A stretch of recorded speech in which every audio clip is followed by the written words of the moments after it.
नमस्कार। स्वागत है आपका एक बार फिर से कहानियों के इस सफरनामे में। हम सुन रहे हैं दीवार में एक खिड़की रहती थी। पिछले भाग में बिजली की कड़क में छुपी चिंता थी।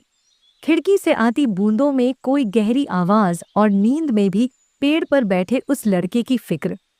हर रात के बाद एक नई सुबह होती है और हर सुबह अपने साथ एक नई सोच लेकर आती है। अगर आपने अभी तक पिछले भाग नहीं सुना तो पहले जरूर सुनिए। हर भाग एक नई खिड़की है जो दिल और दिमाग दोनों को खोलती है। तो चलिए बढ़ते हैं इस सफर में और सुनते हैं। दीवार में एक खिड़की रहती थी। भाग 6। रात भर अंधेरे का इतना साथ था कि दिन का उजाला बहुत उजाला लग रहा था। लगा कि एक सूर्य से इतना उजाला नहीं हो सकता, दो सूर्य होंगे। रघुवर प्रसाद छप छप पानी से डूबी सड़क पर जा रहे थे। डुबकी लगाते कदम थे। बरसात की सड़क पानी की सड़क हो गई थी। सड़क से उतरकर गूलर के पेड़ के नीचे कीचड़ हो गया था। बिजली के खंभे का उजाला गूलर के पेड़ पर भी था। लड़का भी पेड़ पर था। लड़के ने रघुवर प्रसाद को आते देख लिया था। पेड़ में बैठे हो? रघुवर प्रसाद ने पूछा। हाँ, बैठा हूं। घर चलो, भीग जाओगे। पेड़ पर रहूंगा, नहीं जाता। तुम मेरा छत्ता रख लो। खुमरी है, खुमरी पहनकर बैठा हूं, बोरा ओढ़ा हूं। घर नहीं आओगे? नहीं, अब सुबह होने वाली है। पेड़ पर बिजली गिर सकती है। रघुवर प्रसाद ने उसको डराया, डर कर घर आ जाए। पानी कम हो गया, बंद हो रहा है। पानी सचमुच कम हो गया था। लड़का कुछ नीचे बैठा होता तो रघुवर प्रसाद हाथ पकड़कर उसको नीचे उतार लेते। नहीं उतरोगे? नहीं।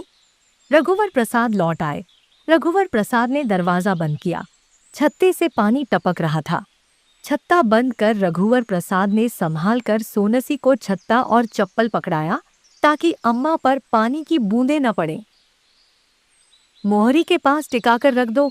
सोनसी ने मोहरी के पास चप्पल छत्ता रख दिया। अंगाछे से हाथ पैर पोंछकर रघुवर प्रसाद लेट गए। बत्ती बुझाकर सोनसी भी लेट गई। लड़का पेड़ पर नहीं है क्या? सोनसी ने पूछा। है, खुमरी पहनकर बैठा है, बोरा भी ओढ़ा है। बहुत कहाँ पर नहीं आया। अब तो पानी बंद हो गया, तुम सो जाओ, मैं उठा दूंगी। अम्मा की नींद फिर खुली। समय हो गया? अम्मा ने पूछा। नहीं अम्मा, थोड़ी देर और सोई रहो। रघुवर प्रसाद सो गए थे। खटपट में रघुवर प्रसाद की नींद खुली। जाने की सब तैयारी हो चुकी थी। 4 बजा था। अम्मा, सोनसी ने नहा धो लिया था। हाथ मुंह धो ले, चाय बन रही है। अम्मा ने रघुवर प्रसाद से कहा। उठकर रघुवर प्रसाद खिड़की तक गए। खिड़की से बाहर हाथ निकालकर देखा। पानी नहीं गिर रहा था। यह वाली बस ठीक है, छोटू स्कूल भी चला जाएगा। छोटू का रुकने का मन है अम्मा, सोनसी ने कहा। नहीं रुकेगा, उसको उठा दे, अम्मा ने कहा। अम्मा अपना झोला जमा रही थी। मैं उठा देता हूँ, रघुवर प्रसाद ने कहा। छोटू उठ, अम्मा जा रही है। रघुवर प्रसाद ने छोटू को उठाकर बैठा दिया। छोटू बैठे बैठे सोया रहा। लुढ़कने को होता तो रघुवर प्रसाद लुढ़कने नहीं देते। सोनसी यह देख रही थी। मत सताओ, सोनसी ने कहा। वह छोटू को उठाने लगी। बड़ी मुश्किल से छोटू उठकर खड़ा हो गया। अम्मा ने उसका हाथ मुंह धुलाया। तभी सोनसी रघुवर प्रसाद के पास आई। रघुवर प्रसाद को कुछ याद दिलाई। रघुवर प्रसाद उठे और अम्मा को 75 रुपए दिए। 70 रुपए तो अम्मा ने रुमाल में बांधकर झोला के नीचे तक घुसा दिया। 5 का नोट अपने पास रखी रही। रघुवर प्रसाद रिक्शा बुलाने मोटर स्टैंड चले गए। सुबह के सन्नाटे में रिक्शे के हैंडल में बांधे घुंघरू की आवाज दूर से आई। ऊबड़ खाबड़ रस्तों में घुंघरू की आवाज तेज हो जाती थी। सोनसी ने कहा, अम्मा रिक्शा आ रहा है। अम्मा ने छोटू को इस तरह तैयार कर लिया था कि वह भी जा रहा है, पर छोटू अम्मा के साथ जाएगा या नहीं जाएगा वह सनक नहीं रहा था। सड़क की बत्ती का उजाला था। अम्मा और सोनसी बाहर निकले। दोनों की आंखें डबडबा आई थीं। अच्छे से रहना बहू, अम्मा ने कहा। हाँ अम्मा, सोनसी ने पैर छुए। रिक्शे में पहले अम्मा बैठी। अम्मा के बैठते ही छोटू झट रिक्शे में चढ़ गया। यह देख कि रघुवर प्रसाद भी चढ़ेंगे। छोटू सामने के पटिए पर बैठ गया। अम्मा का झोला लेकर रघुवर प्रसाद चढ़े। अभी तक चिड़ियों ने चहचहाना शुरू नहीं किया था। रिक्शा चला गया। जाते समय अम्मा ने सोनसी को सिर घुमाकर पीछे देखने की कोशिश की। वे इतना सिर घुमा नहीं सकीं कि सोनसी को देख पाती। उन्होंने रघुवर से कहा, देख तो बेटा, सोनसी बाहर खड़ी है या चली गई? रघुवर प्रसाद ने सिर घुमाकर देखा। सोनसी खड़ी थी। खड़ी है अम्मा, अंदर चली जाती तो अच्छा था, अम्मा ने कहा। रिक्शा थोड़ा और चला होगा कि अम्मा ने फिर पूछा, देख तो है कि चली गई? रघुवर प्रसाद ने देखा तो सोनसी अब तक खड़ी थी। बिजली के खंबे का उजाला पड़ रहा था। वे कहने वाले थे कि शायद चली गई, पर तभी छोटू ने कह दिया, नहीं गई अम्मा। छोटू ने फिर कहा, अभी खड़ी है। छोटू ने फिर कहा, अभी भी खड़ी है। ठीक से देखने के लिए छोटू रिक्शे पर खड़ा हो गया। छोटू को ठीक दिख नहीं रहा था, पर उसने कहा, अम्मा नहीं जा रही है। रघुवर प्रसाद ने मुड़कर कहा, चली तो गई? छोटू ने कहा, नहीं गई अम्मा। इतने में रिक्शा मुड़ गया। जब रिक्शा मुड़ा तभी चिड़ियों ने चहचहाना शुरू किया था। चिड़ियों की चहचहाहट तक सोनसी वहां खड़ी रही। सड़क की बत्ती बुझ गई थी। सड़क की बत्ती जब तक जलती रही, सुबह का उजाला बत्ती के उजाले की आड़ में रहा। सड़क की बत्ती के बुझते ही आड़ चली गई थी। सुबह का उजाला दिखने लगा था। सुबह के सन्नाटे में मोटर जाने की आवाज थी। उसे लगा अम्मा बस स्टैंड तक नहीं पहुंची होंगी और बस छूट गई। वह कुछ देर और खड़ी रह गई कि रिक्शा लौट रहा होगा। उसमें छोटू, अम्मा भी होंगी। सुबह के उजाले में सब धुला हुआ दिख रहा था। गीले धुले कपड़े से पानी की गंध आती है। धुली हुई गंध पेड़ों, सड़कों, हवा, मकान और आकाश से आ रही थी। वह घर आ गई। बस में अम्मा को सामने अच्छी जगह मिल गई थी। छोटू खिड़की के पास बैठा था।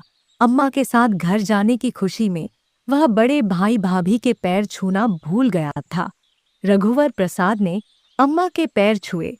यह देख छोटू को रघुवर प्रसाद के पैर छूने की याद आई। अम्मा ने रघुवर को मुट्ठी में दबा 5 रुपए का नोट दिया।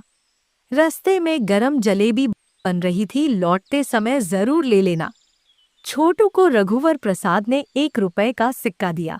छोटू ने सिक्का अम्मा को रखा दिया। अम्मा ने कहा, बड़ा हो गया है, अपने पास रख। फिर झोले के अंदर नीचे सिक्के को डाल दिया। अच्छी जगह मिल गई थी? सोनसी ने पूछा। हाँ, खिड़की के पास छोटू बैठ गया।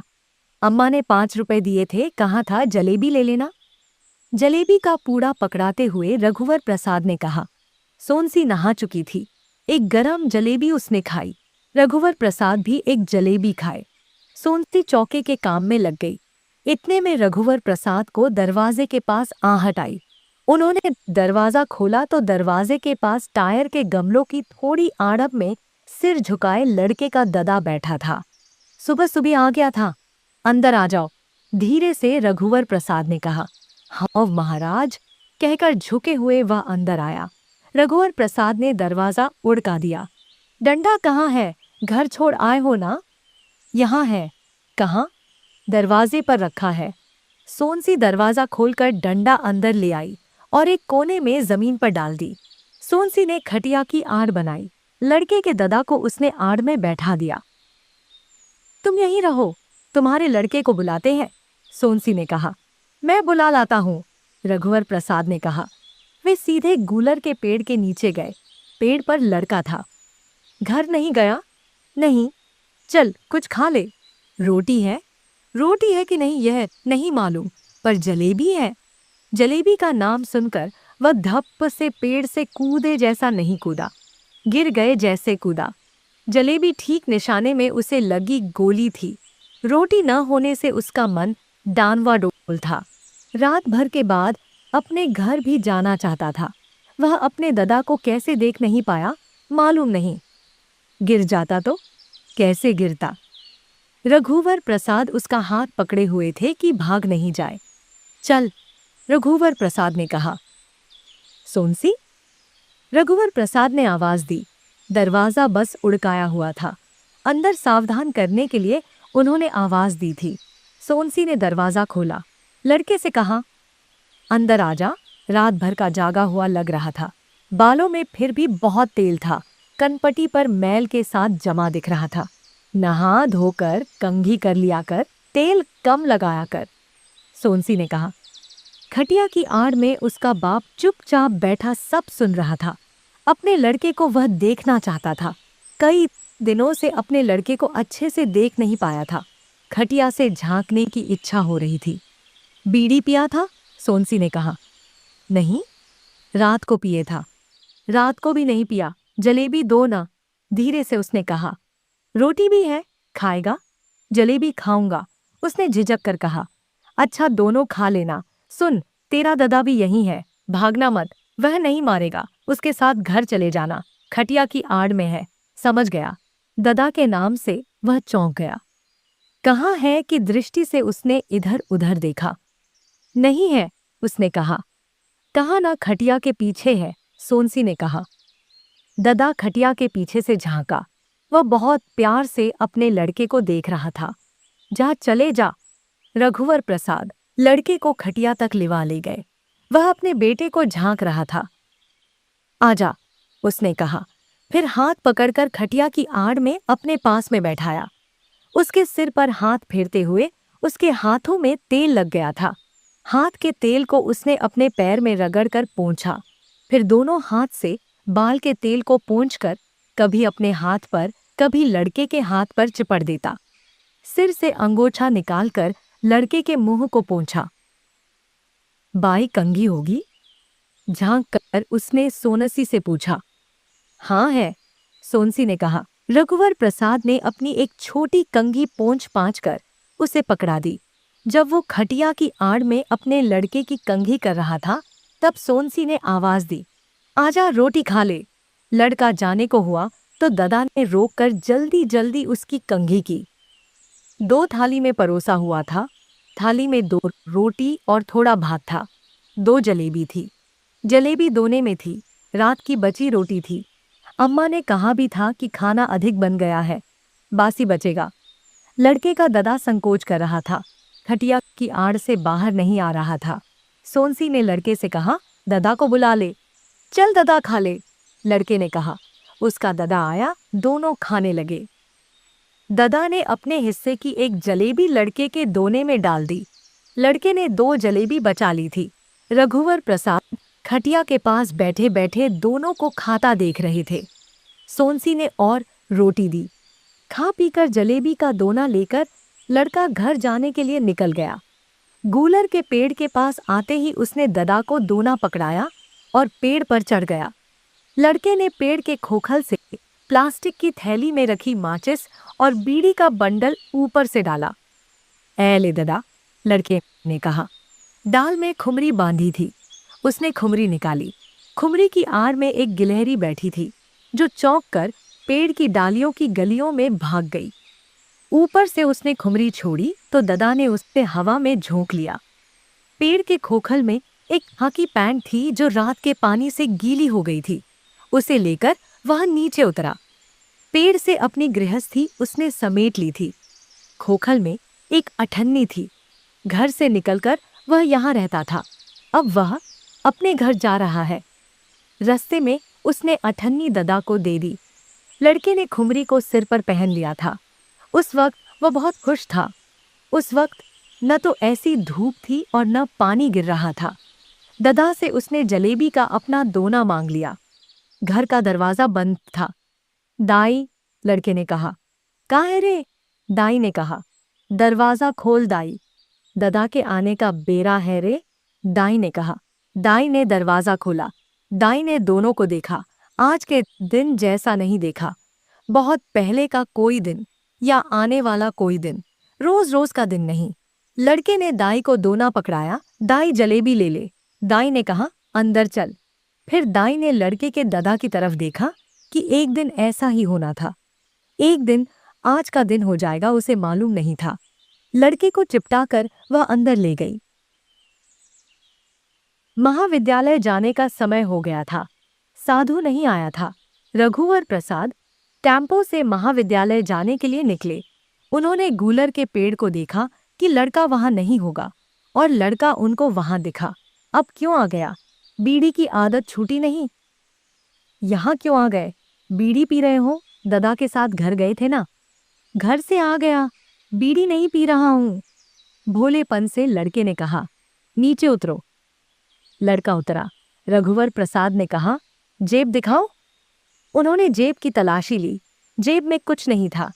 जेब की तलाशी ले ली थी, पेड़ की तलाशी नहीं ली थी। वे भूल गए कि महाविद्यालय जाना है।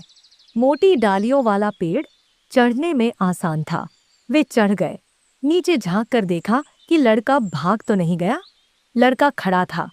पेड़ का एक खोखल रघुवर प्रसाद को देखा कि यही होगा। वे लंबे तो थे। पेड़ के खोखल के अंदर हाथ डालकर उन्होंने टटोला। खोखल गीला था, गीली बीड़ी का और एक गीले कागज का टुकड़ा भी था, और कुछ नहीं था। यह सब करने में उन्हें मजा आ रहा था। वे एक खेल की तरह यह खेल रहे थे। एक डाली पर बैठकर उन्होंने इधर उधर देखा। एक चिड़िया का घोंसला था। घोंसले में वे अपनी कोई चीज रख देना चाहते थे। क्या रखें उन्हें समझ में नहीं आ रहा था। टेम्पो में जाने के लिए कुछ चिल्हड़ थी। एक चबन्नी डाल दें? चिड़िया चबन्नी देखकर क्या सोचेगी? गुस्सा होकर अपना घोंसला ही न छोड़ दे। उनसे रहा नहीं गया। गूलर की एक पत्ती उन्होंने तोड़ी और घोंसले के अंदर धीरे से रख दी। उसमें चिड़िया नहीं थी, अंडे बच्चे भी नहीं थे। पेड़ के खोखल में उन्होंने एक चबन्नी डाल दी। दोबारा चबन्नी उन्होंने टटोली तो उन्हें नहीं मिली। वे नीचे उतर आए। रघुवर प्रसाद ने बीड़ी का टुकड़ा लड़के को दिखाया और कहा, यह खोखल में था। लड़के ने कहा कि पहले की बीड़ी है। रघुवर प्रसाद ने सावधानी से गीले कागज की तह को खोला कि फट न जाए। श्री कृष्ण की तस्वीर थी। कृष्ण जी गाय के पास खड़े थे। तस्वीर को लड़के ने ले लिया। रघुवर प्रसाद कुछ कहते कि लड़का पेड़ पर चढ़ गया। लड़के ने चिल्लाकर कहा, हाथी आ रहा है। रघुवर प्रसाद ने लड़के से कहा, खोखल में मैंने एक चबन्नी डाल दी है, ढूंढ कर ले लेना। ढूंढ कर ले लेना इसलिए कहा था कि रघुवर प्रसाद ने ढूंढा था और उन्हें नहीं मिली थी। हाँ, लड़के ने चिल्लाकर कहा। रघुवर प्रसाद ने हाथी को देखा और एक गहरी सांस लेकर वहीं रुक गए कि हाथी उनकी तरफ आ रहा है। हाथी इस तरह आ रहा था जैसे बीमार था। साधु के बीमार होने के कारण हाथी सावधानी से चल रहा हो, इसलिए बीमार लगा। लड़का पेड़ से उतरकर यह बताने चला गया कि रघुवर प्रसाद हाथी से गए। लौटकर वह फिर पेड़ पर बैठ गया। वह पेड़ पर छुपने के लिए नहीं बैठा था, उन्मुक्त था। एक बंद पेड़ से बाहर निकलकर उन्मुक्त पेड़ पर हवा से डालियां झूम रही थीं। वह भी झूम रहा था। उसे दूर ददा गाय चराते हुए दिखा तो वह फिर पेड़ से उतरा और अपने ददा के पास चला गया। सुनो, रात को रघुवर प्रसाद ने सोनसी से कहा, क्या है? साधु हाथी को बैठाने के लिए बैठ बोलता है और खड़ा होने के लिए मल्ली। हाँ, मुझको मालूम है, चलने के लिए भी मल्ली बोलता है। चलने के लिए कुछ और बोलता होगा। साधु ने मल्ली कहा था, तो क्या खड़े होने के लिए कुछ और बोलता होगा? मल्ली ठीक है। बैठा हुआ हाथी मल्ली कहने से खड़ा हो जाएगा, फिर मल्ली कहने से खड़ा हुआ हाथी चलने लगेगा। मैं ध्यान दूंगा। कल तुम साधु से पूछकर मल्ली कहना। हाथी तुम्हारा कहना मानने लगे तो हमको आगे दिक्कत नहीं होगी।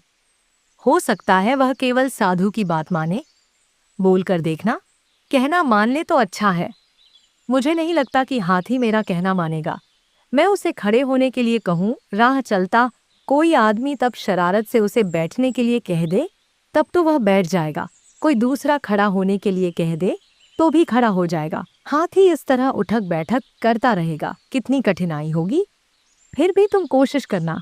हम लोग इतनी आसानी से कहाँ जान पाए कि मल्ली कहने से हाथी चलता है। साधु साफ नहीं बोलता था, कई बार तो बुदबुदाता था। साधु कमजोर और दुबला हो गया था। वह हाथी से आना जाना कर रहा था। उसे अपनी शक्ति से हाथी की शक्ति पर भरोसा था। उसे विश्वास था कि कुछ नहीं होगा। महाविद्यालय जाते समय साधु टेम्पो स्टैंड पर रुका। हाथी से उतरकर वह पान की दुकान चला गया। हाथी पर बैठे रघुवर प्रसाद ने सोचा कि यह मौका है। वे हाथी को बैठ बोल दें तो हाथी बैठ जाएगा। हाथी के बैठ जाने से उन्हें खतरा नहीं था। हाथी की गद्दी पर बैठे हुए उन्होंने अपने को तैयार किया कि जब हाथी बैठे तो वे गिरे नहीं। उन्हें विश्वास था कि बैठ कहने से वह बैठ जाएगा और बैठ बैठने से मिलता जुलता भी था। बैठ का मतलब आक्रमण करना तो होगा नहीं, आगे झुककर कि हाथी के कान के पास कह सके और आसपास खड़े लोग न सुने, उन्होंने धीरे से बैठ कहा। जोर से दोबारा कहा, हाथी ने सुना नहीं। अगर सुना होता तो उसने रघुवर प्रसाद का कहना नहीं माना। रघुवर प्रसाद आगे खिसकर हाथी की गर्दन पर आ गए जहां साधु बैठता था। झुककर उन्होंने हाथी के कान में बैठ कहा। हाथी नहीं बैठा। वे निराश हो गए। साधु के आने के पहले पीछे खिसक कर गद्दी पर आ गए। उन्होंने सोनसी से कहा, साधु जिस तरह बैठ कहता है उसी तरह उन्होंने कहा था। उनका उच्चारण ठीक था। हाथी ने मेरा कहना नहीं माना। साधु से वे यह सब सीखना नहीं चाहते थे। यदि सीख लेते तो यह निश्चित था कि साधु हाथी उनके सुपुर्द कर लंबे समय के लिए बनारस चला जाता। अब की बार साधु जब तंबाकू खाने उतरे तब मली कहकर देखना कि हाथी चलता है या नहीं। सोनसी ने कहा, चलने लगेगा तो रोकने के लिए उसे क्या कहूंगा। रोकने के लिए साधु क्या कहता है मुझे नहीं मालूम। तुम बैठ बोल देना। बैठ जाएगा तो रुक जाएगा, सोनसी ने मुस्कुराते हुए कहा। चलते चलते बैठेगा तो गिर जाएगा, रुक कर बैठेगा। हम चलते चलते रुक कर बैठते हैं, वैसे ही हाथी जितना समझदार है उतना आज्ञाकारी भी है। वह आज्ञा मानने की समझदारी करता है, रुकेगा नहीं, चलते चलते बैठ जाएगा। सुनो, हाथी जब बैठा होता है तो मल्ली कहकर उसे खड़ा करते हैं। उसी तरह यदि हाथी चल रहा हो तो मल्ली कहकर खड़ा नहीं कर सकते। हाँ, यह हो सकता है। तो क्या मल्ली के 3 अर्थ होंगे? मल्ली यानी उठकर खड़ा होना, मल्ली यानी चलने लगना और मल्ली यानी रुक जाना। मुझे भी लगता है कि मल्ली के 3 अर्थ होंगे। यदि न भी हुए तो तुम्हारे कहने से जब हाथी चल पड़ेगा तो साधु दौड़ेगा और चिल्लाकर रुकने की आज्ञा देगा। इस तरह हाथी रुक जाएगा। साधु बीमार है, वह दौड़ नहीं सकेगा। हाँ, मैं भूल गई थी। साधु को जब यह मालूम होगा कि उसे बिना बताए हम हाथी को आज्ञा दे रहे हैं तो साधु को बुरा लगेगा। मैं तो चाहता हूं किसी कारणवश हाथी हमारी जिम्मेदारी हो जाए तो हम निर्वाह कर सकें। महाविद्यालय से लौटते समय साधु टेम्पो स्टैंड में एक दिन रुका। रघुवर प्रसाद की इच्छा हुई कि वे अब की बार हाथी से चलने के लिए मली कहें। साधु तंबाकू लेने गया तो वे हाथी की गर्दन पर खिसक गए। मली, उन्होंने कहा, कई बार कहा, फिर निराश हो गए। पड़ोसी अभी तक नहीं आए थे। रघुवर प्रसाद ने टट्टी का ताला निकाल लिया था। ताला लगाने की आवश्यकता नहीं थी। मकान मालिक को उन्होंने बताया, टट्टी का ताला मैंने निकाल लिया है। ठीक है, मकान मालिक ने कहा। टट्टी का किराया तो नहीं देना होगा? क्यों देना होगा? पड़ोसी इतने दिनों से नहीं आए, कब आएंगे? मालूम नहीं, मकान मालिक ने कहा। 8 रुपए महीने की बचत हो जाने से सोनसी खुश थी। टट्टी के ताले और चाबी को रघुवर प्रसाद ने साबुन से धोकर धूप में बाहर रख दिया था कि जंग न खाए। ताला चाबी पिताजी को दे देंगे। पहले याद आती तो अम्मा के हाथ से भिजवा देते। हर बार ताला देना भूल जाते हैं, रघुवर प्रसाद ने कहा। सोनसी गृहस्थी में रम गई थी। रघुवर प्रसाद पढ़ाई कर रहे थे। सोनसी बर्तन मांज रही थी। रघुवर प्रसाद ने उसे कहते हुए सुना, अभी जरी की भाजी बना लेती हूँ, शाम को डंठल काटकर बना लूंगी। थोड़ी देर बाद उसका मन बदल गया, अभी डंठल बना लूंगी। तब रघुवर प्रसाद ने सोनसी से पूछा, तुम क्या कह रही थी? कुछ तो नहीं, सोनसी ने कहा। सोनसी, अभी तुम जरी की डंठल बना रही हो ना? हाँ, उसने कहा। तुमको कैसे मालूम? मालूम है। थोड़ी देर बाद रघुवर प्रसाद ने सुना, देखो झाड़ू लग गई पर पोंछा लगाना भूल गई। तुम झाड़ू लगा ली हो और पोंछा लगाना भूल गई। अब तो तुम पोंछा लगाओगी तो तुम दोबारा नहाओगी, यही सोच रही थी ना? ऐसा करो, तुम पोंछा मत लगाओ। हाँ, मैं तो यही सोच रही थी, पर तुमको कैसे पता चला? ऐसे ही, जादूगर की तरह, रघुवर प्रसाद ने कहा।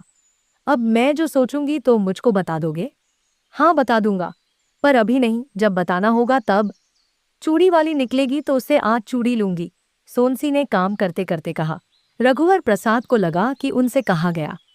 क्या बोली? रघुवर प्रसाद ने पूछा। कुछ तो नहीं, व्यस्त सोनसी ने कहा। सुनो, आज दोपहर को चूड़ी वाली से तुम चूड़ी खरीद लेना, रघुवर प्रसाद ने कहा। मैं यही सोच रही थी। एक बच्ची के आश्चर्य से वह चकित खड़ी थी। तुमको कहती हूं तो तुम लाते नहीं, उसने कहा। तुम्हारा 1 आना 2 आना वाला चूड़ी का नाप मुझे समझ में नहीं आता। तुम साथ रहोगी तब लेंगे।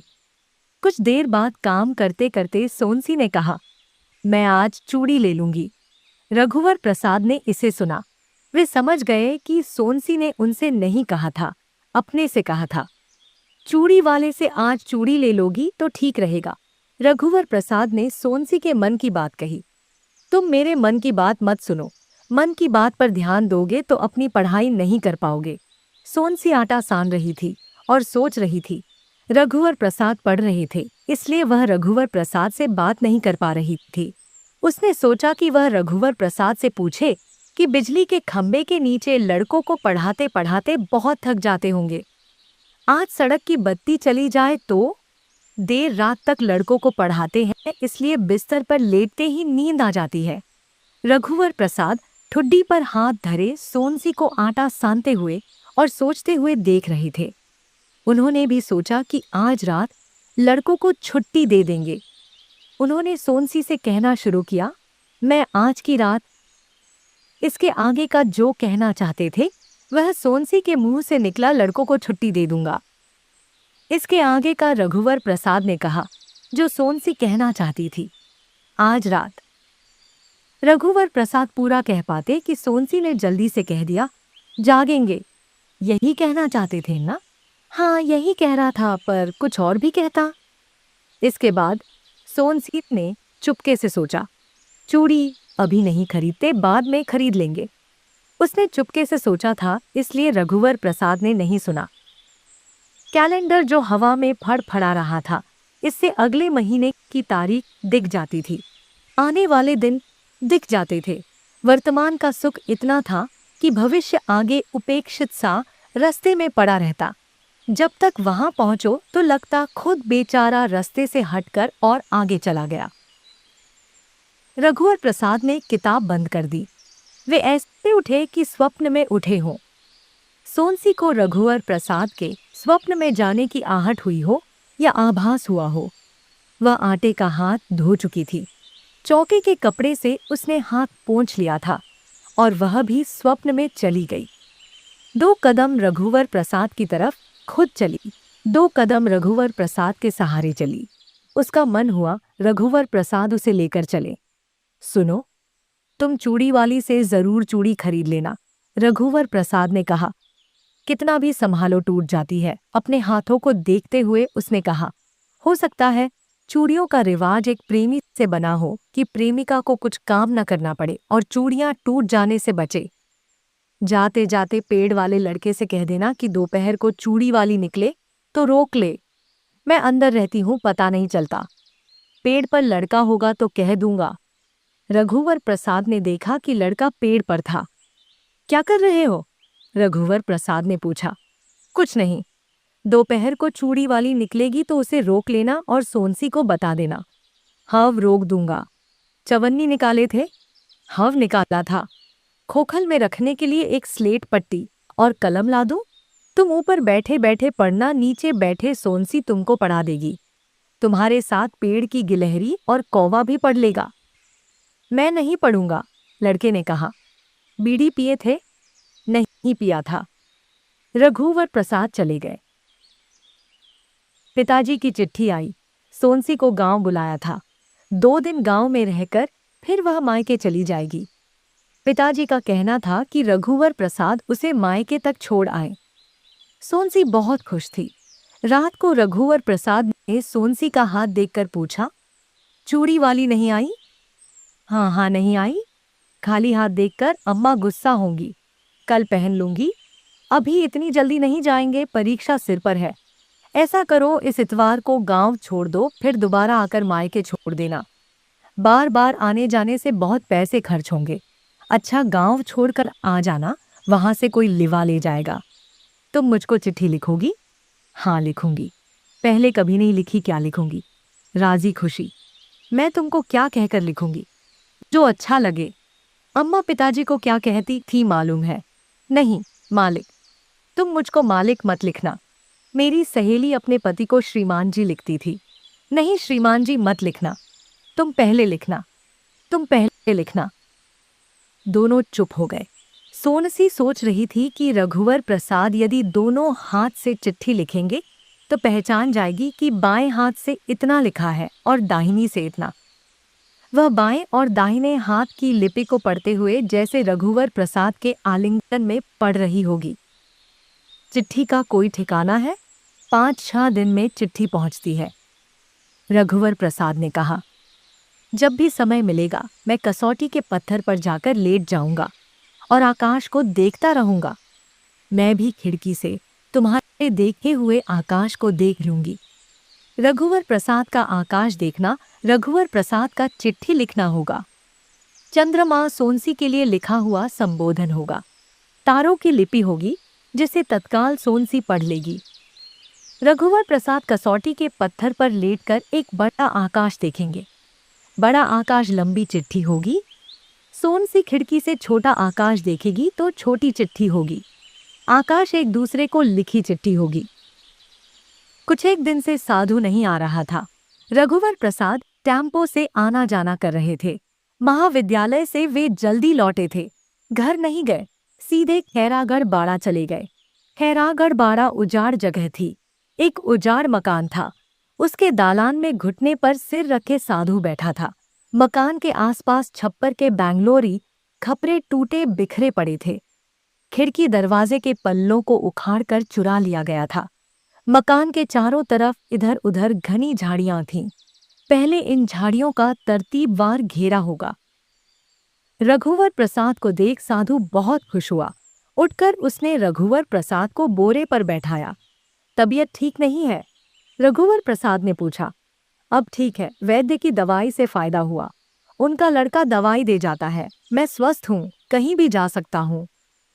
हाथी के पैर में भी घाव हो गया था, वह भी ठीक है। घाव को मैंने लोहे की छड़ से दाग दिया था। रघुवर प्रसाद हाथी के पास गए तो साधु भी आ गया।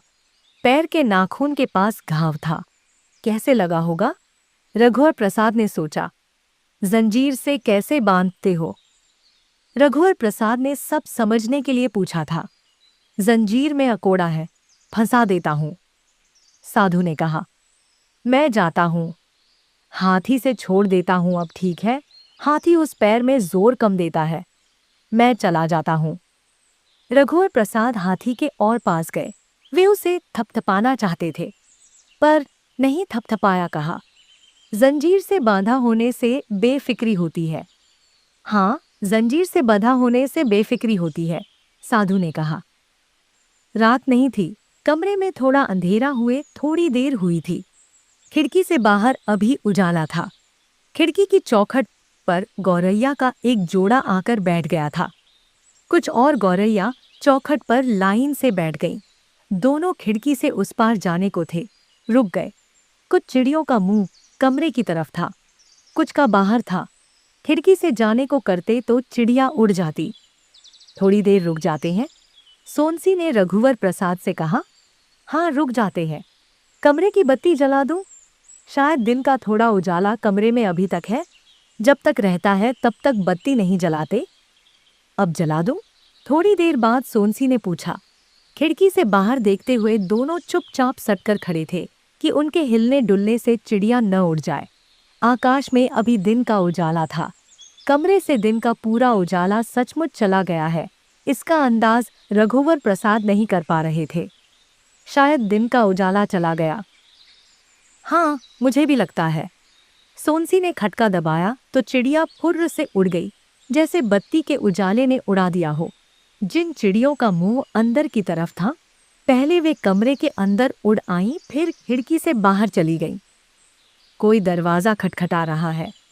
रघुवर प्रसाद ने दरवाज़ा खोला। वैद्य का लड़का था, जो साधु का साथी आदमी था। साधु बनारस चला गया है, उसने कहा। कब? दोपहर को। और हाथी? वहीं बंधा हुआ है। साधु को उठा ले गए। और हाथी को भी उठा ले जाते, रघुवर प्रसाद कहना चाहते होंगे। हाथी छोड़ गए, आपको बताना चाहिए इसलिए बताने आ गया। मैं साधु को दवाई देने गया था, अब दवाई बेकार हो गई। वह चला गया। रघुवर प्रसाद और सोनसी दरवाजा खोले खड़े रहे। पता नहीं पेड़ पर लड़का बैठा है या नहीं, मैं हाथी को देख आऊं। कुछ देर बाद रघुवर प्रसाद ने कहा, अभी रात को, कल सुबह चले जाना। अभी देख लेता हूं। मैं भी चलूं? तुम क्या करोगी जाकर, यहीं रहो। हाथी हमारे घर के सामने छोड़ जाता, पत्नी ने कहा। उसे अचानक जाना पड़ा होगा। हाथी उसने छोड़ा नहीं, छूट गया, नहीं तो घर के सामने छोड़ जाता। जा रहा हूं। पेड़ पर लड़के को देख लेना, जाग रहा हो तो साथ ले जाना। हाथी भूखा होगा तो पेड़ की डाली काट देगा। हंसिया दूं? नहीं, पहले देख तो लूं, अगर होगा तो हंसिया ले जाएगा। पेड़ पर लड़का नहीं था। पेड़ के नीचे जाकर उन्होंने आवाज दी। एक पक्षी फड़फड़ाकर उनकी आवाज से उड़कर भाग गया। शायद घुघू था। घुघू न भी हो, घुघू के शिकार का यह समय है। जिस पक्षी के घोंसले में उन्होंने एक पत्ती रखी थी, क्या वह घुघू का घोंसला था? उस घोंसले में चवन्नी डालते डालते रह गए थे। अब की बार चवन्नी डाल देंगे, देखेंगे कितने दिनों तक वहां चवन्नी रखी है। जैसे गुल्लक में जमा करते हैं वैसे घोंसले में जमा कर देंगे। जरूरत पड़ने पर लक्ष्मी के वाहन के घोंसले से अपनी चवन्नी ले आएंगे।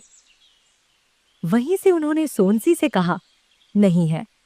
उन्होंने धीरे से चिल्लाया था, फिर रात के सन्नाटे में नहीं है, दूर तक चला गया। सोनसी से भी बहुत आगे गया। सोनसी तो यह जान गई कि पेड़ पर लड़का नहीं है। एक आदमी जो अपने घर के सामने बैठा था, नहीं है को उसने भी सुना। सुनकर वह स्वाभाविक तौर पर बोल पड़ा था, कौन नहीं है? रघुवर प्रसाद खैरागढ़ बाड़ा की तरफ चल पड़े थे। सोनसी घर के अंदर चली गई थी। कौन नहीं है, यह रघुवर प्रसाद ने सुना था, पर उन्होंने जवाब नहीं दिया था। रघुवर प्रसाद समझ गए थे कि किसी और ने यह सुना है, कि शायद उसे कहा गया है। इसलिए उसने पूछा, उस आदमी को नहीं है का जवाब नहीं मिला था। उसे उत्सुकता हुई कि जो नहीं है उसे वह जान जाता। उस आदमी को नींद नहीं आ रही होगी।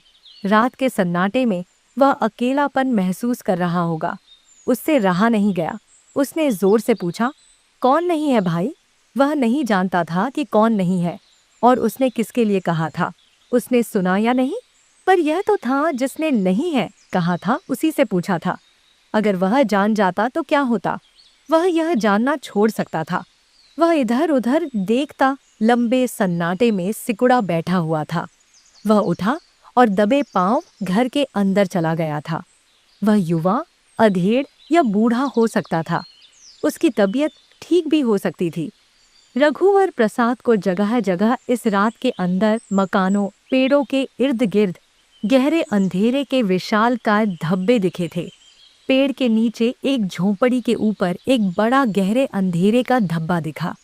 खपरे के छप्पर पर हाथी जैसा धब्बा था। अंधेरे धब्बे का भार नहीं था, नहीं तो छप्पर टूट जाता और झोंपड़ी धसक जाती। अच्छा था कि उजाले का भी भार नहीं था। अंधेरे के बाद कुछ उजाले में जो जहां दिखता था वह उजाले के द्वारा स्थापित दिखाई देता था। अगर उजाले में टूटी फूटी झोंपड़ी दिखती तो वह भी उजाले के द्वारा स्थापित टूटी फूटी झोंपड़ी दिखाई देती, उजाले में अचल की तरह।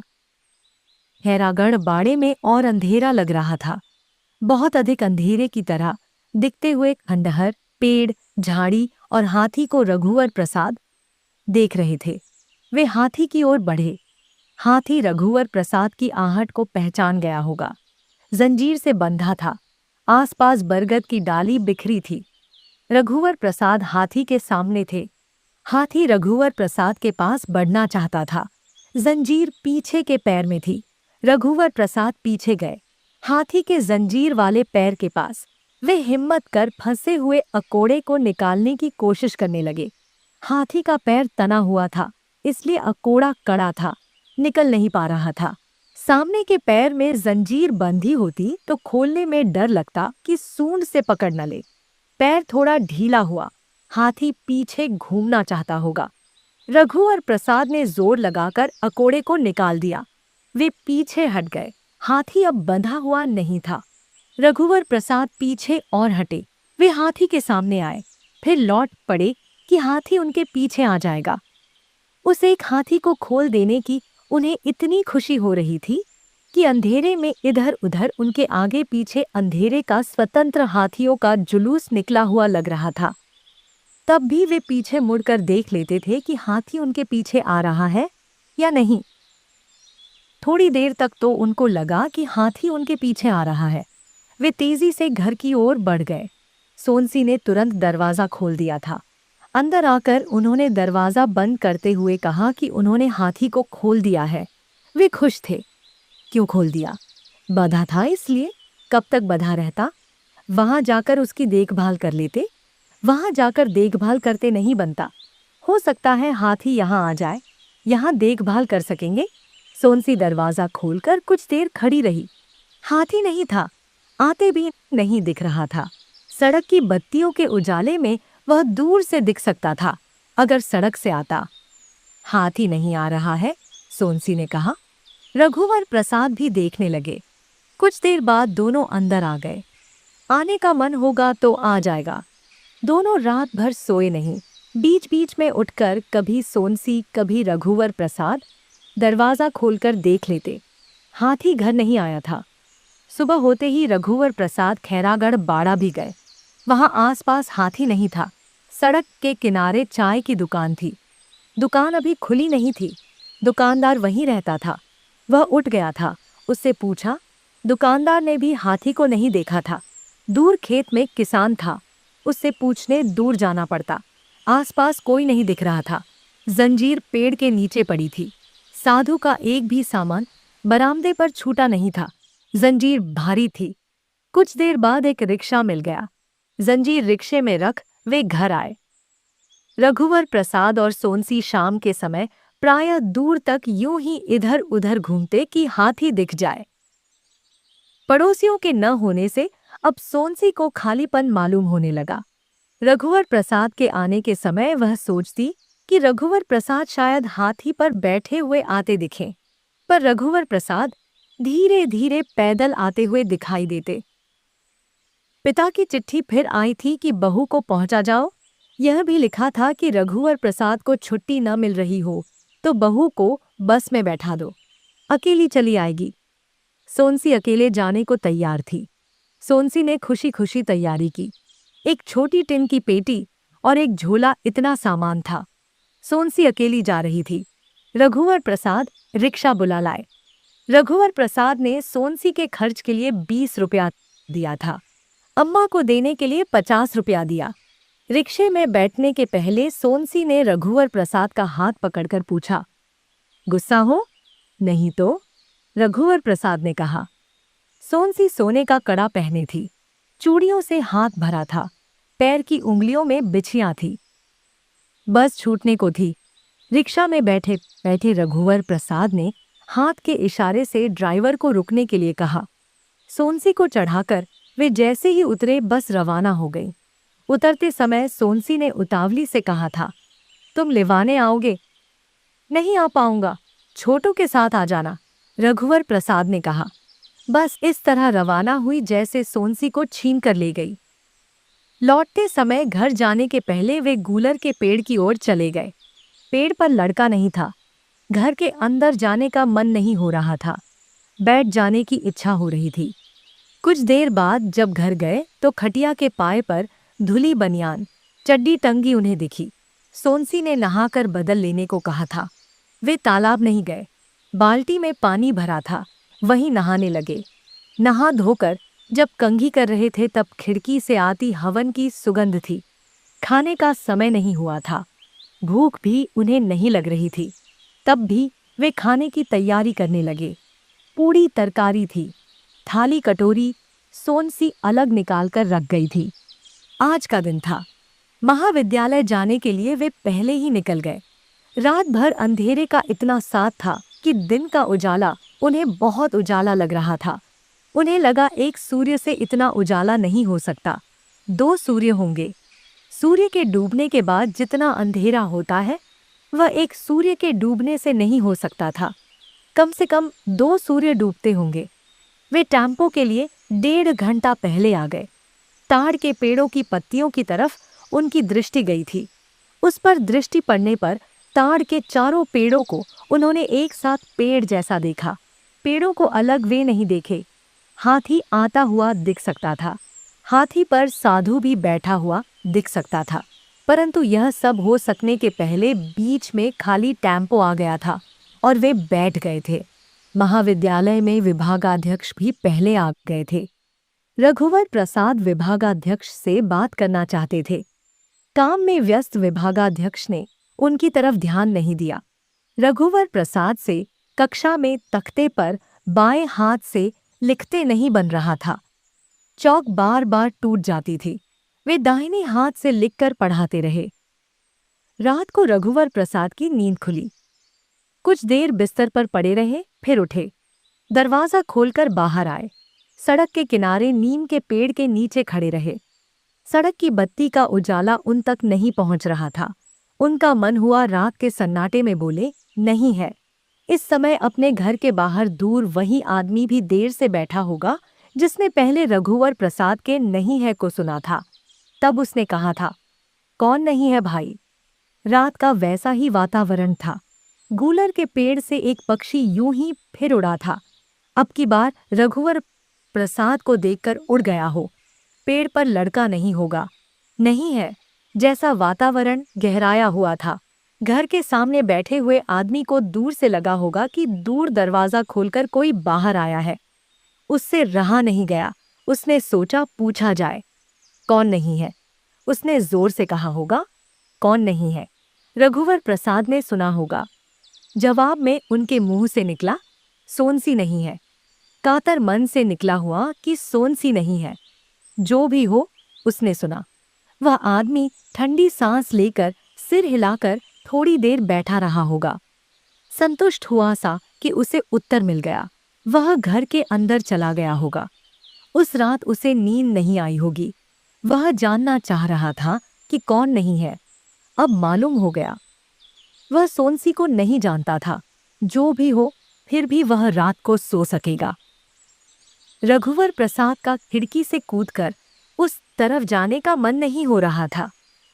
बूढ़ी अम्मा को अभी तक मालूम नहीं था कि सोनसी नहीं है। रात को सोनसी का जाना तय हुआ था और वह सुबह चली गई थी। कमरे के अंदर कोने में हाथी की मोटी लंबी जंजीर पड़ी थी। हाथी भी नहीं आ रहा था। सोनसी क्या हाथी पर बैठकर आ सकती थी? दरवाजा खोलकर वे आकाश को देख लेते थे। सोनसी की चिट्ठी है। सोनसी भी देख लेती होगी कि रघुवर प्रसाद की चिट्ठी है। कभी आकाश में बहुत तारे होते, कभी इक्के दुक्के दिखाई देते। इक्के दुक्के तारों का आकाश लिखने का समय नहीं मिला, जैसा यह थोड़ी थोड़ी लिखी जा रही चिट्ठी जैसा था। महाविद्यालय जाते समय वे गूलर के पेड़ के पास से होते हुए निकले। उन्होंने सिर उठाकर पेड़ को झांक लिया कि लड़का नहीं है। कोई पक्षी भी नहीं था। पेड़ों, लोगों के बीच केवल वही है और कोई नहीं, जैसे अस्तित्व से वे सड़क पर चले जा रहे थे। लोग नहीं है, जैसे लोग उनके पास से आ जा रहे थे। टेम्पो नहीं है, जैसे एक दो खाली टेम्पो गुजर गए। टेम्पो रघुवर प्रसाद के लिए भी रुकने रुकने को हुआ था। एक टेम्पो में वे बैठ गए और उन्हें मालूम नहीं हुआ कि वे टेम्पो में बैठ गए। महाविद्यालय वे आते थे और उन्हें मालूम नहीं होता था कि वे महाविद्यालय आ जाते हैं। लड़कों को वे पहले जैसा अच्छा पढ़ा देते थे और उनको पता नहीं चलता था। सब काम पहले जैसा चल रहा था, जैसे कुछ भी नहीं चल रहा था। सोनसी के सकुशल पहुंचने की चिट्ठी आ गई थी। छोटू ने चिट्ठी लिखी थी। शायद अम्मा ने लिखवाई हो या सोनसी ने। सोनसी लिख देती। रात के 8 बजे भात बना। खाकर वे खिड़की से कूदे। बूढ़ी अम्मा की झोंपड़ी की ओर से चूल्हे के धुएं की गंध आ रही थी। कुछ ठंडी हवा चल रही थी। आसपास कहीं पानी गिरा होगा। आकाश में बिजली चुपचाप चमक जाती थी। कड़कने की आवाज नहीं आती थी, इतना सन्नाटा था। बिजली के चमकने से अंधेरे में जो दिख जाता था, वह दिखने के भ्रम जैसा सचमुच का दिखता था। फिर अंधेरे में उसी समय नहीं दिखा जैसा हो जाता था। शायद उन्होंने अपने लिए ही कहा हुआ था कि सोनसी नहीं है। इसके उत्तर में सिर हिलाकर उन्होंने धीरे से कहा, हाँ, सोनसी नहीं है। उन्हें मालूम नहीं था कि उन्हें पगडंडी पर चलना था, पर पगडंडी को मालूम था, इसलिए वह रघुवर प्रसाद के चलने के रास्ते पर थी। रघुवर प्रसाद को टीले पर आना था। यह रघुवर प्रसाद को नहीं मालूम था। टीले की मालूम था, इसलिए जहां रघुवर प्रसाद आए थे वह टीले पर था। तालाब रघुवर प्रसाद के निहार में था। तालाब में तारों, चंद्रमा की परछाई पड़ी कि रघुवर प्रसाद के निहार में हो। जुगनू रघुवर प्रसाद के सामने से होकर गए। कमल के फूल रघुवर प्रसाद को दिखने के लिए चंद्रमा के उजाले में थे। रघुवर प्रसाद एक किसी भी चट्टान पर लेट गए। चट्टान पर बैठ गए थे जो कसौटी की चट्टान थी। वे कसौटी की चट्टान पर लेट गए। चट्टान ठंडी थी, चट्टान चिकनी थी, इसलिए गड़ नहीं रही थी। रघुवर प्रसाद की नींद सुबह खुली। वे कथरी ओढ़े हुए थे। बूढ़ी अम्मा रात को निकली होगी। रघुवर प्रसाद को सोया देख घर से कथरी लाई होगी। सुबह हो जाने के बाद बादलों से सूर्य देर से निकला था और पक्षी देर से चहचहाए थे, इसलिए रघुवर प्रसाद देर तक सोए। इधर उधर की जगह अभी अभी गोबर से लीपी गई थी। अल्पना और रंगोली थी। यहाँ की सब जगह सोनसी का रास्ता देख रही थी। सुबह उठकर रघुवर प्रसाद को लगा देर हो गई। वे दतौन कुल्ला करने लगे। कुल्ला करके उठे थे कि बूढ़ी अम्मा चाय लेकर आ गई। रघुवर प्रसाद ने इस तरह चाय ली कि बूढ़ी अम्मा ने तब प्यार से रघुवर प्रसाद के सिर पर हाथ रखा था। चाय पीकर रघुवर प्रसाद ने बूढ़ी अम्मा को सोनसी कब आएगी की तरह देखा। 2-1 दिन में आ जाएगी की तरह जवाब में बूढ़ी अम्मा ने रघुवर प्रसाद की तरफ देखा। बूढ़ी अम्मा ने कहा, भात खाकर जाता। रघुवर प्रसाद ने हाँ कहा। महाविद्यालय के बरामदे में एक साइकिल 2-4 दिन से लावारिस पड़ी थी। गणित विभाग के दरवाजे के सामने ही बरामदे से टिकी थी। विभागाध्यक्ष का ध्यान एक दिन गया था। साइकिल से आने की आदत न होने के कारण वे ही भूल गए होंगे। आपकी है? बरामदे की साइकिल को दिखाते हुए विभागाध्यक्ष ने रघुवर प्रसाद से पूछा। रघुवर प्रसाद ने सिर हिलाकर नहीं कहा, ऐसा तो नहीं, 2-1 दिन पहले साइकिल लाए हो और भूल गए। विभागाध्यक्ष ने फिर पूछा, नहीं सर, मैं तो रोज टेम्पो से आता हूँ। चपरासी से पूछते हैं। चपरासी को बुलाकर उन्होंने पूछा, यह किसकी साइकिल है? 2 दिन से पड़ी है। 4 दिन से तो मैं देख रहा हूँ महाराज, चपरासी ने कहा। तो बताना नहीं था। विभागाध्यक्ष ने इधर उधर और लाइन में खड़ी कुछ साइकिलों को देखा कि इनमें भी एकाध भूली हुई साइकिल हो। रघुवर प्रसाद, याद करो, क्या 4 दिन पहले तुम साइकिल से आए थे? नहीं। याद करिए। याद है। इस साइकिल का ताला खुला है। रघुवर प्रसाद ने फिर कहा, ऐसे में इसकी चोरी हो सकती है। चोरी की चोरी? साइकिल में ताला लगाकर यहाँ भूल जाता। विभागाध्यक्ष ने कहा, पता नहीं किसकी साइकिल है। रघुवर प्रसाद बड़बड़ाए, किसी की भी हो, अब चोरी नहीं जानी चाहिए। रघुवर प्रसाद, तुम साइकिल में ताला लगाओ और चाबी अपने पास रखिए। नहीं, मैं साइकिल रखने को थोड़े ही कह रहा हूँ, चाबी रखने को कह रहा हूँ। रघुवर प्रसाद को बार बार लग रहा था कि विभागाध्यक्ष उनसे साइकिल रखने को कह रहे हैं ताकि वे साइकिल से आना जाना करते रहें। इसलिए उन्होंने कहा, मैं दूसरे की भूली हुई साइकिल नहीं चलाऊंगा। रघुवर प्रसाद, भूली हुई साइकिल चलाते चलाते याद आ जाएगी कि तुम्हारी साइकिल है, तब तुम याद की हुई साइकिल चलाते रहना। चपरासी देख रहा था कि गाय भैंसों का झुंड जहां साइकिलें खड़ी हैं वहां पहुंच रहा है। भैंस के धक्के से एक भी साइकिल गिरेगी तो सब साइकिलें गिर जाएंगी। चपरासी सोच रहा था कि विभागाध्यक्ष को बता दे कि गाय गोरू से साइकिल गिर जाएगी। वह हकलाने भी जा सकता था, पर जानबूझकर नहीं गया। उसे लग रहा था कि गाय भैंस साइकिल को बचाकर चढ़ती रहें। ऐसा हुआ भी। गलत तो बरामदे के आखिर में बैठी हुई गाय थी। बरामदे पर बैठी हुई गाय कोई गाय भूल गया जैसी बैठी थी। जिसकी गाय है उसे याद आएगी तब हंकाल कर ले जाएगा। याद किया हुआ जो दुनिया में है उससे अधिक भूला हुआ दुनिया में था। आज का दिन था। महाविद्यालय जाने के लिए रघुवर प्रसाद खड़े हुए। ताड़ के पेड़ों को उन्होंने देखा, पर उन्हें यह मालूम नहीं था कि उन्होंने ताड़ के पेड़ों को देखा है। हाथी के आने की दिशा से उन्होंने उसी तरह एक साधु को साइकिल पर आते देखा। वह हाथी वाले साधु जैसा दिखा कि हाथी के चले जाने के बाद अब साइकिल पर आ रहा हो। दाढ़ी होने के कारण चेहरे में समानता थी। नाक नक्श जिसमें अंतर होता था वह एक जैसी दाढ़ी में छुपे होते। समीप आने पर मालूम हुआ कि दूसरा साधु है। साधु ने साइकिल खड़ी की। रघुवर प्रसाद की तरफ उसने मुस्कुरा कर देखा। वह तंबाकू खाने रुका था। उसके मुस्कुराने से रघुवर प्रसाद का मन खटका था कि साधु उसे साइकिल पर बैठने के लिए न कह दे। हाथी तो तब भी ठीक था। साइकिल पर डबल सवारी महाविद्यालय जाने में मेहनत लगती। हवा विपरीत दिशा की थी। साधु जब गया तब ऐसा नहीं लगा कि एक साइकिल की जगह साइकिल के जाने से निकल आई है। जब वह था तब भी आसपास बहुत साइकिलों की जगह थी। टेम्पो कुछ देर से आया था। रघुवर प्रसाद टेम्पो से साइकिल वाले साधु से बहुत आगे निकल गए थे। महाविद्यालय पहुंचकर उन्होंने ध्यान दिया कि बरामदे वाली साइकिल वहां नहीं थी। रघुवर प्रसाद ने चपरासी से पूछा। चपरासी को भी मालूम नहीं था। उनसे रहा नहीं गया। उन्होंने विभागाध्यक्ष से पूछा, साइकिल दिख नहीं रही है, क्या आपने उसे सुरक्षित रखवा दी है? नहीं तो।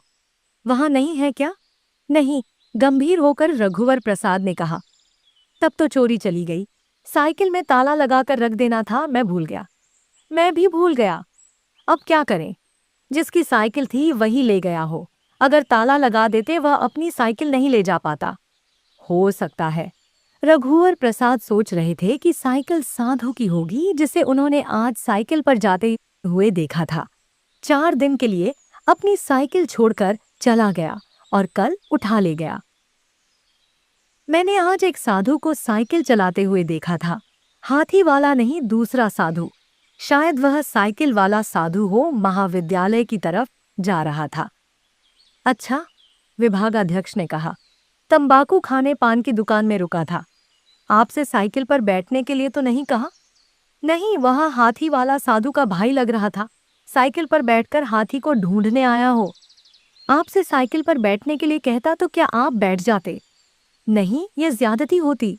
डबल सवारी में मेहनत लगती है। यदि समय कम होता तो शायद बैठ जाता। आधी दूर में भी डबल चलाता। उसके कैरियर में बरगद की डाल तो नहीं लदी थी? क्योंकि दृष्टि से रघुवर ने विभागाध्यक्ष की तरफ देखा।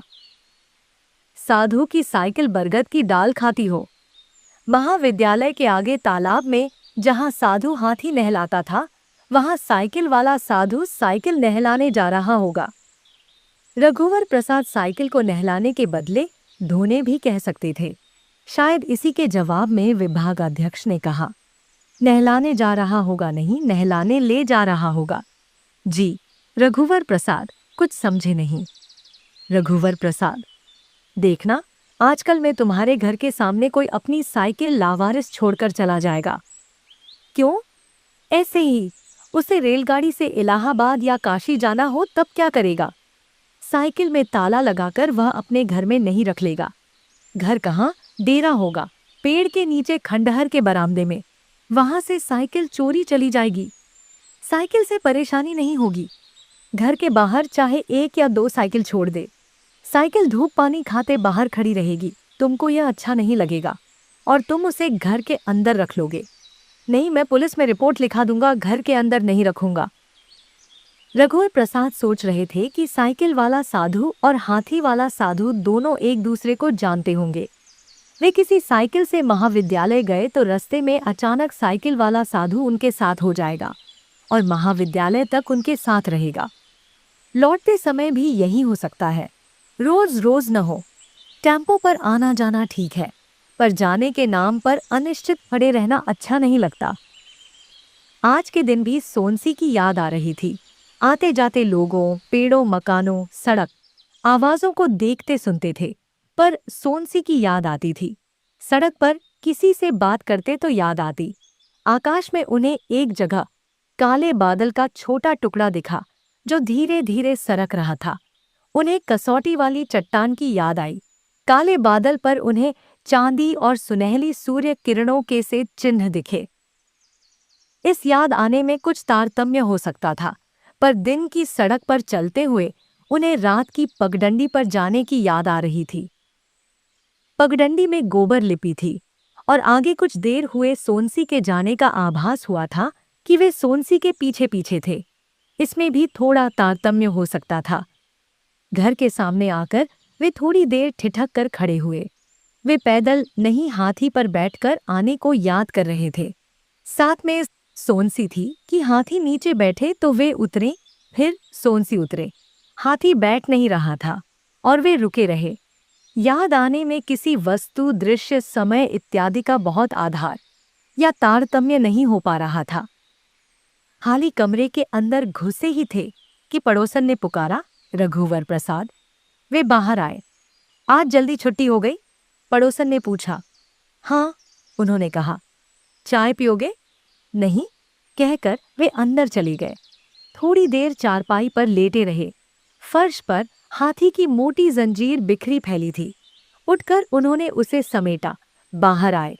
तब दूसरी पड़ोसन अपने दरवाजे के सामने खड़ी थी, जैसे रघुवर प्रसाद का रास्ता देख रही थी। बहू कब आएगी? उसने पूछा। आजकल में आ जाएगी। उसकी चिट्ठी आई थी। नहीं, फोटो की आई थी। खाना खाए थे? हाँ। क्या बनाए थे? कल का रखा था। शाम को घर आकर खा लेना। बाद में खा लूंगा, कहकर अंदर चले गए। खटिया पर लेटे और सो गए। सोनसी की बस शाम को आई। रास्ते में खराब हो गई थी। 3 घंटे बनने में लगे। बस आम के ऊंचे पेड़ के पास रुकी थी। बस के रुकते ही पेड़ से एक बंदर बस की छत पर कूद गया था। सामान उतारने के लिए कुल्ली जब बस में चढ़ने लगा तब उसे बंदर दिखा। एक झुकी आम की डाल पर कूदकर बंदर भाग गया। बस के ऊपर सामान लदा था। बोरों में भट्टे, गोभी, मिर्च भरी थी। सोनसी ने रास्ते भर जगह जगह बंदर के झुंड देखे थे। एक बार चलती बस के सामने से 2 बंदरों ने एक के पीछे एक सड़क पार की थी। बस स्टैंड एक छोटा खाली मैदान था, जिसके चारों तरफ ज्यादातर आम के पेड़ थे। पेड़ों में तोते बैठे हुए थे। तोते आते और झुंड के झुंड उड़ जाते थे। 2-1 तोते रह जाते थे। पेड़ के नीचे एक टोकनी में ताजे जाम लेकर जाम वाली बैठी थी। एक तोता जाम की टोकरी में आकर बैठ गया था और जाम को कुतरने लगा था। कुतरा हुआ जाम अंदर से लाल दिखने लगा था। तभी तोता अचानक उड़ गया। जाम वाली ने भगाया नहीं था, बल्कि तोता चौंक कर उड़ न जाए इसलिए हिलडुल भी नहीं रही थी और मूर्तिवत बैठी थी। जब तोता उड़ गया तो जाम वाली तोते के अधखाए जाम को खाने लगी। सोनसी बस से उतर पिछौरी ओढ़े खड़ी थी कि एक रिक्शे वाला रिक्शा लेकर आया। भैया, बस से साइकिल उतरवा देना, रिक्शे वाले से उसने कहा।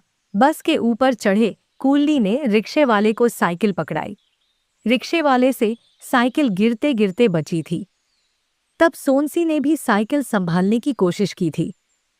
सोनसी पेटी झोला लेकर रिक्शे में बैठ गई थी। तब रिक्शे वाले ने साइकिल रखी। साइकिल पकड़े सोनसी बैठी थी। रिक्शा के चलते ही तोते का एक झुंड रिक्शे के ऊपर से उड़ा था। तोते का झुंड सोनसी के घर की तरफ उड़ा था। सोनसी ने दूर से घर को देखा तो उसने गहरी सांस ली। सांस लेने से उसे किसी फूल की सुगंध आई थी। घर पहुंचते पहुंचते और शाम हो गई थी। आते जाते कहीं रास्ते में रघुवर प्रसाद को देख लेती, ऐसा वह कर रही थी। रिक्शे वाले को वह रास्ता बताते जा रही थी। घर का दरवाजा बंद था। साइकिल नीचे उतारकर हैंडल में झोला टांगकर रिक्शा वाला चला गया। पेटी को सोनसी ने उतारा था। पेटी लेकर वह दरवाजे के पास आई तो एक के बाद एक पड़ोस के दोनों दरवाजे खुल गए। सोनसी बहुत खुश थी। बड़ी देर लगा दी, मुस्कुराकर पड़ोसन ने कहा। बड़ी जल्दी आ गई, दूसरी पड़ोसन ने हंसते हुए कहा। सोनसी ने दोनों के पैर छुए और चुपचाप खड़ी रही। वह स्वस्थ और अधिक सुंदर लग रही थी। कमरे के अंदर रघुवर प्रसाद की आवाज नहीं थी। खिड़की से उस तरफ चले गए होंगे। खिड़की से कूदकर दौड़ते हुए रघुवर प्रसाद के पास जाने को उतावली सी शांत खड़ी थी। अंदर जाओ ना, एक पड़ोसन ने कहा। अंदर जाने के लिए उसे 3 कदम चलना पड़ता। दूसरी पड़ोसन को दया आ गई। उसने कहा, अच्छा जा, और अपना दरवाज़ा धीरे से बंद कर लिया।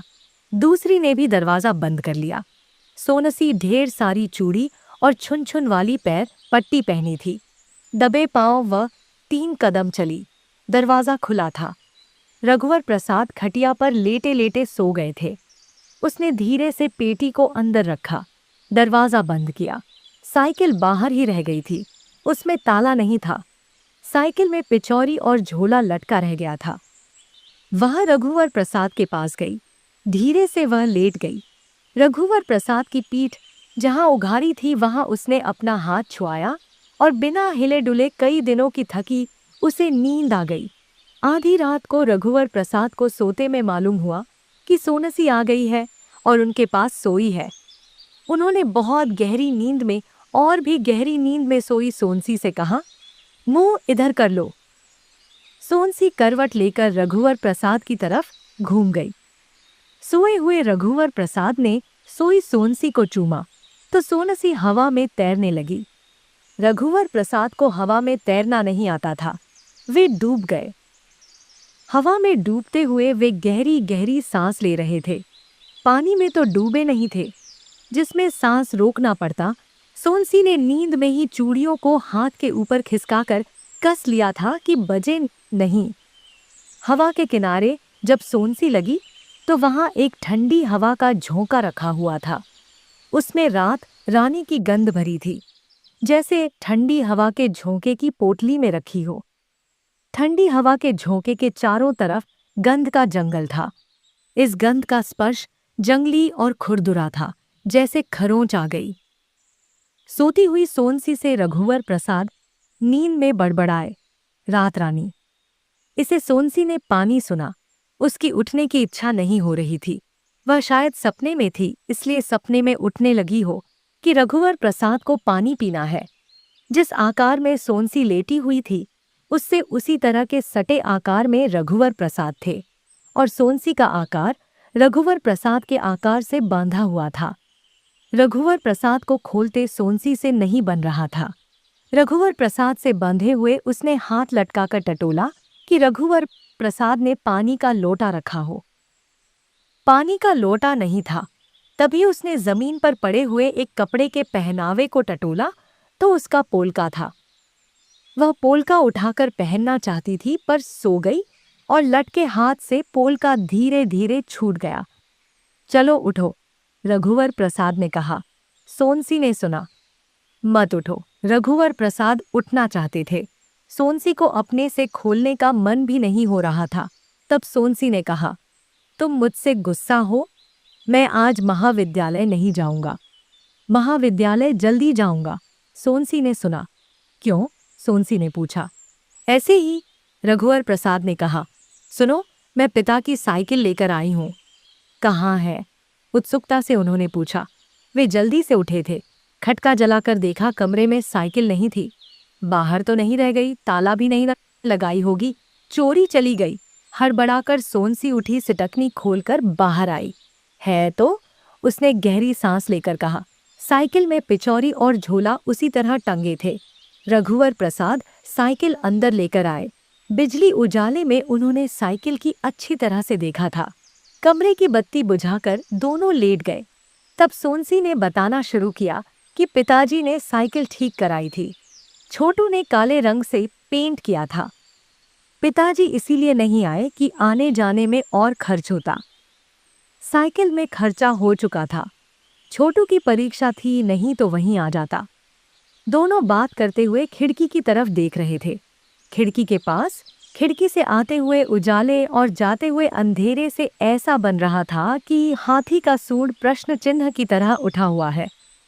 सोनसी का सिर रघुवर प्रसाद की बाह पर था। वह बोली, हाथ उठा लो, दुख रहा होगा। रघुवर प्रसाद ने सोनसी को उठने नहीं दिया। कहा, नहीं दुख रहा है। सुबह करीब 8 बजे विभागाध्यक्ष स्कूटर से रघुवर प्रसाद के घर के सामने से गुजरे। उन्होंने एक साइकिल रघुवर प्रसाद के घर के सामने खड़ी देखी। उन्होंने सोचा, रघुवर प्रसाद के घर के सामने कोई साइकिल लावारिस छोड़कर तो नहीं चला गया। वे जल्दी में थे, नहीं तो रुकते। घर के सामने का नीम का पेड़ रघुवर प्रसाद के घर के सामने इस तरह था कि उसे किसी ने छोड़ा नहीं था। विभागाध्यक्ष ने नीम की पेड़ की तरफ ध्यान न दिया हो। और इसी के साथ हमारी कहानी दीवार में एक खिड़की रहती थी का आखिरी भाग पूरा होता है। एक छोटी सी खिड़की से शुरू हुआ ये सफर हमें ले गया जिंदगी की उन बातों तक जो हम रोज देखते तो हैं पर महसूस नहीं करते। इस कहानी में जो हाथी आया वो सिर्फ कोई जानवर नहीं था, वो हमारी सोच, हमारी जिम्मेदारी और उन छोटी छोटी चीजों का सिंबल था जिन्हें हम अक्सर इग्नोर कर देते हैं। अगर आपको इस कहानी ने कुछ महसूस कराया, अगर कहीं दिल भीग गया हो, तो बस ये खिड़की अब आपकी भी है।